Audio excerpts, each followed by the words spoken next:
Hello and welcome back to the Real Arty channel. Today I'm going to be making some delicious traditional Scottish Christmas mince pies, and these are iced mince pies as well, and they're so good, and they're really easy to make. Now I actually made my own short crust pastry. Yay! I'm actually learning to make pastry a bit better now, so I made my own for this recipe, but you can actually use pre-made pastry from the supermarket as well, and that makes these a whole lot quicker. But it is good fun to make your own pastry, and obviously you have less ingredients, and I like it that way. So I've also used a jar of pre-made minced mincemeat, and I got this from Aldi's supermarket, and it's so good. It was a really good quality actually. I really enjoyed it. So I've actually used a jar which was 411 grams. My jar is 411 grams, so you're going to need about 400 grams of mincemeat for this recipe, and that's for 12 mince pies. So you're going to get 12 pies out of this recipe. Now I had a little bit of pastry left over, so I actually put some lids onto some of my mince pies. You don't have to do that, but if you've got a little bit left over and you want to do that, feel free to do that. And you can also brush the lids with egg yolk as well if you want to. So you can also grab a copy of the recipe from my website, angiemilne.com, and you'll get the list of ingredients from there as well. These are so easy to make, and they're really quick as well. So let's get started on our traditional Scottish Christmas mince pies.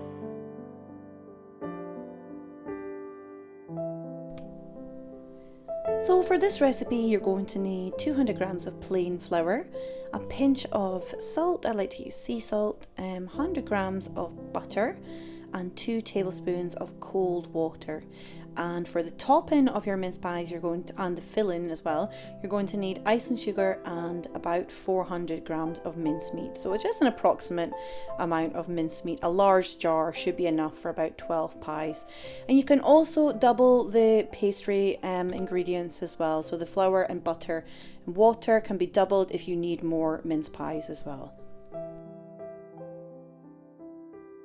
So we're going to start by sieving our flour and our salt, and it does take a little bit of time, but it is worth the effort.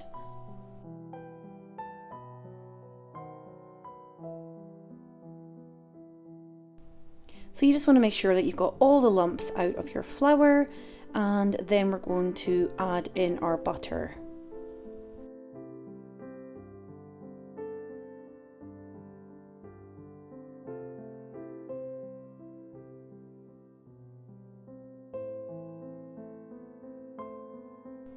So we're just going to cut our butter up with a knife into smaller pieces, and then we're just going to get stuck right in with our fingers. And what you want to do is just rub the butter and the flour between your fingers, and you're trying to create like a breadcrumb type consistency. So just rub it between the tips of your fingers. It does take a little bit of time, but you should be looking for something like this. So there should be no lumps, and it should be really like fine, crummy consistency. And once you have that consistency, we're then going to add a little bit of cold water. Now I have put 2 tablespoons in, but you might need a little bit more, you might need a little bit less. Just add a little bit at a time, and you just want to form this into a dough with your hands. Don't overwork it as well, just knead it ever so lightly, and then it is ready to use.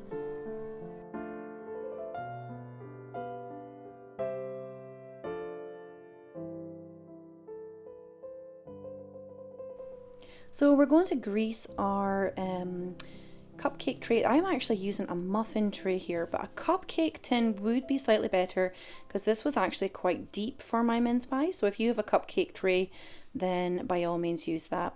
So we're just going to flour our work surface and split our dough in half just to roll out smaller pieces at a time.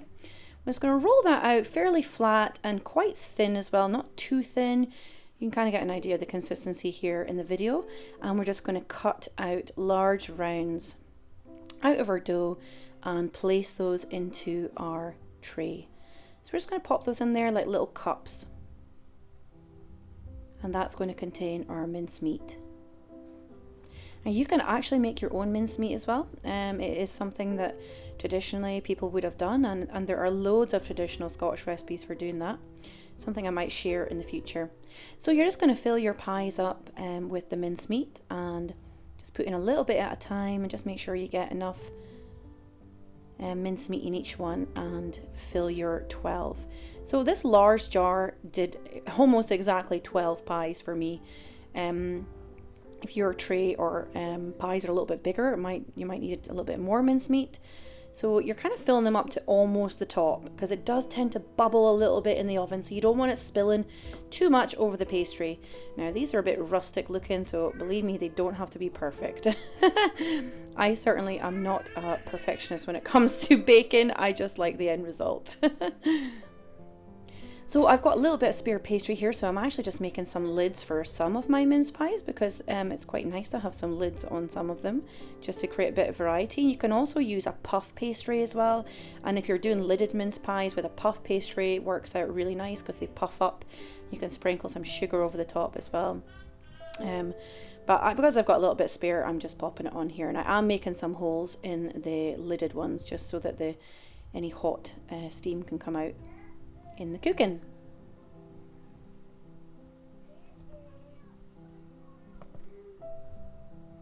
So those are our pies ready to go into the oven, and we're going to bake them at, I've got a fan oven, so I put them in at 160 for 12 to 15 minutes, and just keep a really close eye.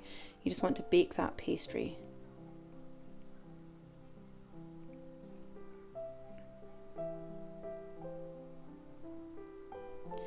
So those are our mince pies, and you can see they are sizzling away out of the oven, and you really need to let them cool completely before you put the icing on top.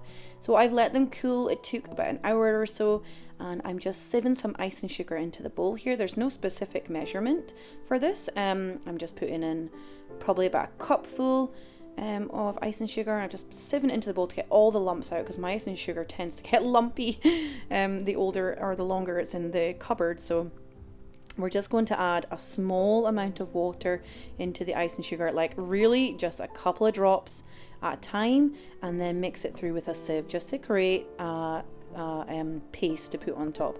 So we don't want it too thin and we don't want it too thick. You can kind of get an idea of the consistency here, and you might need to add a little bit more water in as well. So just another couple of drops should be fine. So we're just going to mix this through, and then we're just going to use a spoon to spoon the icing onto the top of the mince pies. Now you can actually add sprinkles on here as well. Some colourful sprinkles are really nice if you're giving these to the kids, or some chocolate sprinkles, or some of those little gold pieces that you get in the baking sections in the supermarket. They're really cute as well, or even some gold spray dust would be nice on here too. So we're just going to fill them just to try and cover all of the mincemeat that's in there. And those are our mince pies ready to set once again. So we need to leave them for about another hour. Personally, I didn't actually wait, and I had to taste one because they were just smelling so delicious. But you really want your icing to set before you serve these up. So these are the finished mince pies, and these are quite deep mince pies because I've used a muffin tray, but as I say, you could use a cupcake tray as well. And yours might look a little bit neater than mine. As I say, my bacon is quite rustic looking, but it is delicious all the same.